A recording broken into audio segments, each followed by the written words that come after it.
Baik, Assalamualaikum warahmatullahi wabarakatuh. Perkenalkan, nama saya Arya Ahmad Palevi dari perwakilan kelompok 3. Di video kali ini kami akan membawakan materi yang telah Ibu berikan kepada kami sebagai salah satu syarat ujian akhir semester mata kuliah Sistem Informasi Manajemen semester 5. Nah, di video kali ini saya akan terlebih dahulu memperkenalkan teman-teman saya dan langsung saja kita ke video materinya.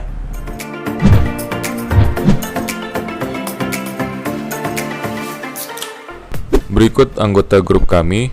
Yang pertama Muhammad Nawir, kemudian Nuzul Syahputra, kemudian Mutiara Fajar Usman, kemudian Nurul Sartina, dan Nur Indah Syahrir. Baik, sekarang kita di bagian materi awal. Yang pertama yaitu mengenai Nano Views Relationship Awareness atau disingkat dengan NORA.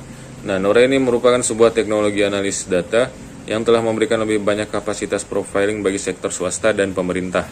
Teknologi NORA ini dapat mengambil informasi tentang seseorang dari berbagai sumber yang terpisah dan mengaitkan hubungan untuk memperoleh koneksi tersembunyi yang tidak jelas dan yang mungkin dapat membantu mengidentifikasi pelaku kejahatan atau teroris. Nah, teknologi ini mungkin menemukan misalnya bahwa seorang calon karyawan di kasino menghubungi sebuah nomor telepon yang diketahui milik seorang pelaku kriminal dan mengeluarkan sebuah peringatan kepada manajer yang akan mempekerjakan orang itu. Baik, selanjutnya di sini ada sekumpulan sistem yang dimana akan menyatu menjadi NORA Alert atau peringatan NORA ya. Yang pertama Customer Transaction System, itu sejajar dengan Human Resource System, kemudian Incident and Arrest System, Bad Guy atau listnya, kemudian Mobile Phone Data, Social Networks, dan Security Cameras atau Facial Recognition. Nah, di sini Name Standardization, Address Hygiene, Data Quality atau Enhancement, Match and Merge.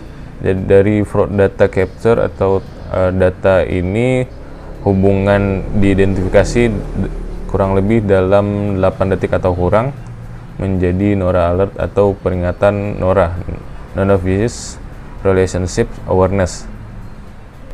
Oke, selanjutnya bagaimana sistem perusahaan bekerja. Di sini ada gabungan dari database pusat. Yang pertama itu mengenai keuangan dan akuntansi, kemudian penjualan dan pemasaran atau marketing, kemudian manufaktur dan produksi, production, dan sumber daya manusia SDM atau human resource.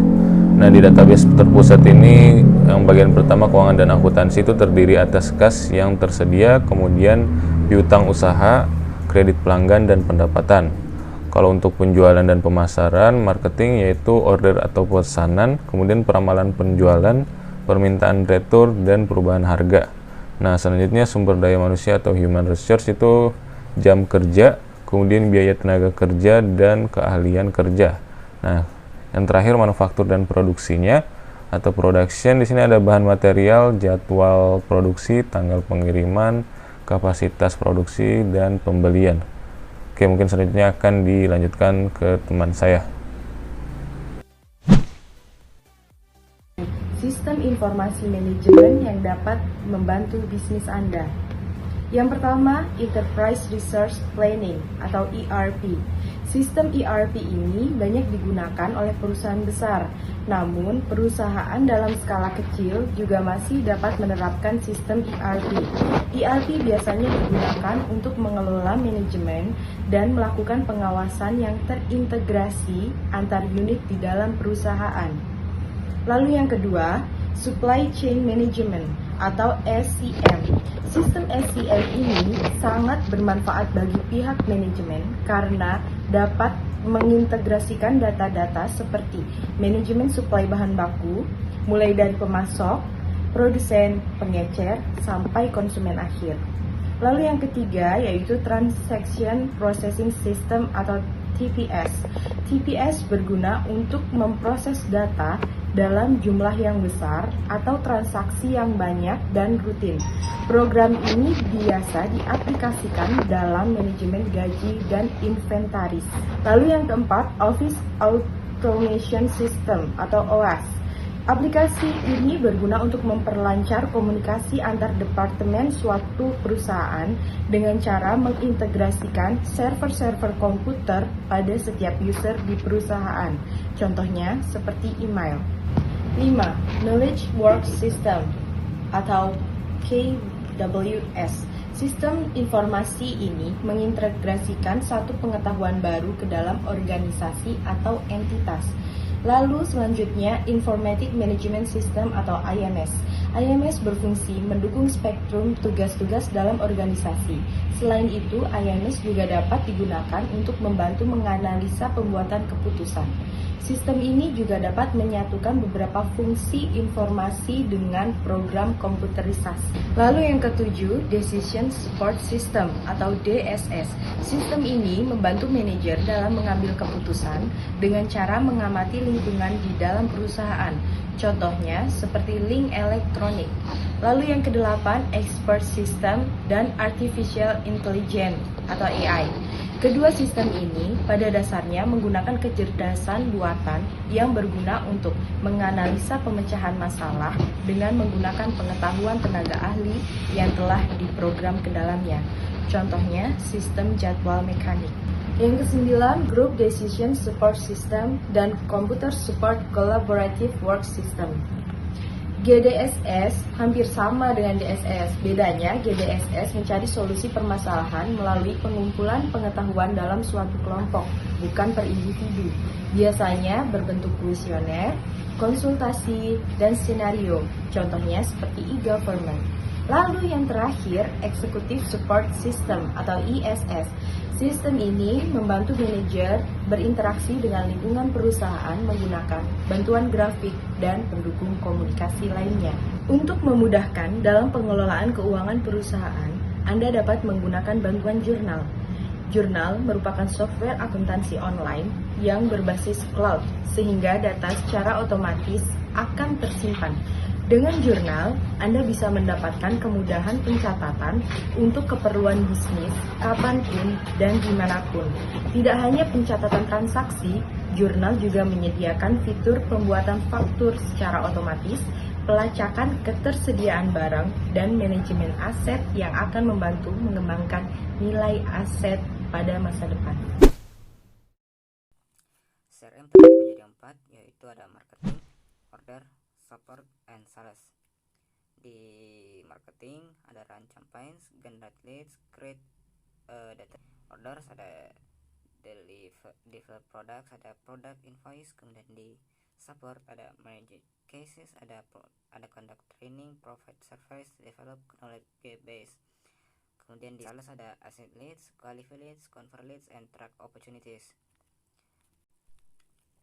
Kemudian untuk CRM atau Customer Relationship Management mengombinasikan kebijakan, proses, dan perusahaan menjadi satu kesatuan yang digunakan untuk melakukan interaksi dengan pelanggan dan juga untuk menelusuri informasi pelanggan. Saat ini, implementasi CRM selalu menggunakan teknologi informasi untuk menarik pelanggan baru yang menguntungkan hingga mereka memiliki keterikatan pada perusahaan. Kemudian di manajemen hubungan pelanggan ada 3, yaitu yang pertama sales, telepon sales, web sales, retail store sales, dan file sales. Kemudian di marketing ada campaign data, ada konten, ada data analisis. Kemudian di service ada call center data, kemudian web service data, dan terakhir yaitu wireless data. Dimensi pengetahuan dibagi atas beberapa bagian, yaitu yang pertama, pengetahuan merupakan aset perusahaan. Pengetahuan ini terbagi atas 3 macam, yaitu yang pertama, pengetahuan merupakan aset tidak berwujud. Yang kedua itu perubahan data menjadi informasi dan pengetahuan yang bermanfaat, memerlukan sumber daya organisasi.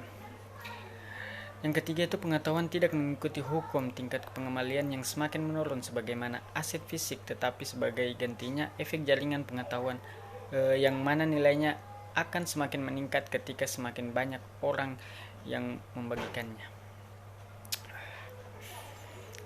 Yang kedua yaitu pengetahuan memiliki bentuk yang berbeda. Pengetahuan ini terbagi atas 4 macam. Yang pertama, pengetahuan dapat bersifat reseller atau eksplisit. Yang kedua, pengetahuan kecakapan, kesenian, dan keterampilan. Yang ketiga, pengetahuan meliputi cara mengikuti suatu prosedur. Dan yang keempat, pengetahuan meliputi alasan mengapa, bukan sekedar kapan suatu terjadi atau kuasasitas. Yang ketiga itu pengetahuan memiliki suatu lokasi. Pengetahuan ini terbagi menjadi tiga. Yang pertama itu pengetahuan merupakan suatu kejadian yang bersifat kognitif yang melibatkan model mental dan pemetaan pemikiran individu. Yang kedua itu pengetahuan memiliki basis sosial dan individual. Yang ketiga, pengetahuan melekat atau sulit untuk menindakkannya yang terperangkap dalam budaya dari suatu perusahaan, dan konseptual, yaitu hanya bekerja dalam suatu situasi tertentu. Yang keempat itu pengetahuan dapat berubah, bersifat situasional. Pengetahuan ini terbagi menjadi dua, pengetahuan bersifat kondisional atau bersyarat, dan pengetahuan terkait dengan konteks. Kecerdasan buatan dan teknologi basis data memberikan sejumlah teknik cerdas yang dapat digunakan oleh berbagai organisasi untuk menangkap pengetahuan perorangan dan pengetahuan kolektif, serta mengembangkan pengetahuan tersebut. Yang pertama, memperoleh pengetahuan. Sistem ahli. Sistem ahli adalah teknik cerdas untuk menangkap pengetahuan yang tersembunyi dalam keahlian manusia yang sangat spesifik dan terbatas cakupannya. Sistem ini menangkap pengetahuan dari pekerja pakar dalam bentuk serangkaian aturan dalam sistem perangkat lunak yang nanti dapat digunakan oleh orang lain dalam organisasi tersebut. Bagaimana cara sistem ahli bekerja? Nah, pada umumnya ada dua strategi yang dapat digunakan oleh sistem ahli bekerja, yaitu penalaran maju dan penalaran mundur. Yang pertama, penalaran maju, yaitu mesin inferensi mulai dari sistem informasi yang dimaksudkan oleh pengguna mencari informasi dalam basis pengetahuan untuk akhirnya mencapai suatu keputusan. Yang kedua, penalaran mundur, yaitu strategi untuk mencari dalam basis pengetahuan dimulai dengan hipotesis dan berlanjut dengan menanyakan pengguna pertanyaan tentang fakta-fakta sebuah pertanyaan. Kecerdasan organisasional. Dalam penerapan kasus, deskripsi dari pengalaman masa lalu seorang spesialis yang direpresentasikan. Sistem ini mencari dalam basis data kasus yang memiliki karakteristik masalah yang serupa dengan kasus baru, menemukan kasus yang paling tepat, dan menerapkan solusi kasus lama pada kasus baru. Solusi yang sukses diberi tanda untuk digunakan kembali pada kasus baru, dan keduanya disimpan bersama dengan kasus-kasus lainnya dalam basis pengetahuan. Ada beberapa teknik kecerdasan. Yang pertama, sistem logika fuzi. Merupakan teknologi berbasis aturan yang dapat mempresentasikan ketidakpersisian seperti yang telah disebutkan dengan menciptakan aturan yang menggunakan nilai subjektif atau nilai yang mendekati. Yang kedua, pembelajaran mesin. Merupakan suatu kajian mengenai bagaimana program komputer dapat meningkatkan kinerja mereka tanpa pemrograman secara eksplisit. Yang ketiga, jaringan neural. Digunakan untuk memecahkan permasalahan yang rumit, sangat sulit untuk dipahami, di mana sejumlah data telah dikumpulkan. Jaringan neural merupakan pola-pola dan hubungan dalam sejumlah data yang sangat besar. 4. Algoritma genetika. 5. Agen intelijen. Baik, mungkin cukup sekian video kami dari kelompok 3. Bila ada salah kata, kurang dan lebihnya mohon dimaafkan. Wabillahi taufiq wal hidayah. Wassalamualaikum warahmatullahi wabarakatuh.